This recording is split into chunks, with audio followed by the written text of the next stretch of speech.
When we talk about capital, we tend to think only about financial capital, about cash, financial assets, but we know that's not the only value on which our economies depend. We know that every aspect of every part of the economy is fundamentally dependent on nature, as you highlighted.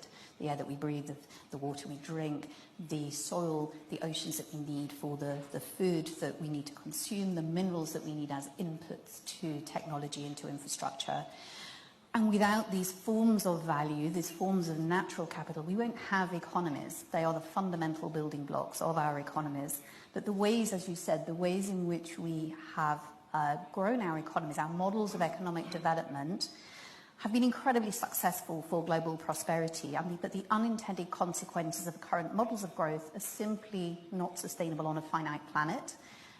The amount of resource that we are drawing into our economies, Earth's resources, and the amount of pollution and waste that we're pumping out, whether that's through greenhouse gas emissions, whether that's sewage into our water, whether it's plastics into the ocean, is beyond the Earth's carrying capacity. And we know that that's leading, as you said, to very significant direct impacts for society, but very significant financial costs for the economy. We can look at that, as you have, and calculate that at a macro level.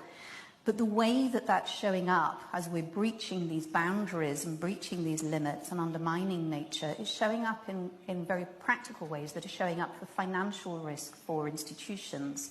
Lack of water is leading to disruption of operations, of supply chains where water is needed as an essential input for manufacturing or power production. The degradation of soil is leading to reduced agricultural yields. The decline of pollinator species is also having an impact on agriculture. So that's leading to direct financial risks for organizations, for businesses, and ultimately for investors.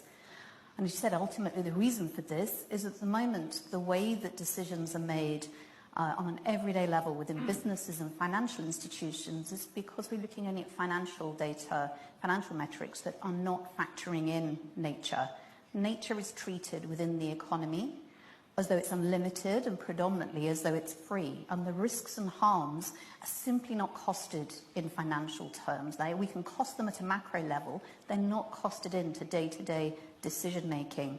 And the result is, as a consequence, we've put all of our economies at fundamental risk. We can't do business on a dead planet.